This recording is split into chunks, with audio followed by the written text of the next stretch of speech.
কার্যকরের পর কাউকেই ভারত ছাড়া হতে হয়নি, তাও তৃণমূল বলছে তাড়িয়ে দেবে। পুরুলিয়ার সভা থেকে এভাবে তৃণমূলকে বিঁধেছেন শুভেন্দু অধিকারী। তিনি দাবি করেছেন দেশে 18টা রাজ্যে বিজেপি ক্ষমতায় রয়েছে, সেখানে কোনো সংখ্যালঘুকে তাড়িয়ে দেওয়া হয়নি, অথচ তৃণমূল প্রচার করছে সিএএ এনআরসি করে দেশ থেকে তাড়িয়ে দেওয়া হবে। শুভেন্দু অধিকারী বলছেন বিজেপি নীতি হলো দেশ বিরোধী শক্তি এবং গুন্ডাদের দমন করো আর চোরদের জেলে ভরো, এজন্যই তৃণমূল সিএএ নিয়ে ভুল বোঝাচ্ছে। আজকে 3 কোটি বাঙালি হিন্দু এক কাপড়ে পালিয়ে এসেছে বাংলাদেশ থেকে শুধু হিন্দু হওয়ার কারণে।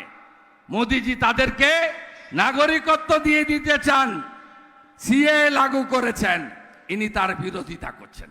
18টা রাজ্যে বিজেপি আছে, কাউকে তাড়িয়ে দেয়নি।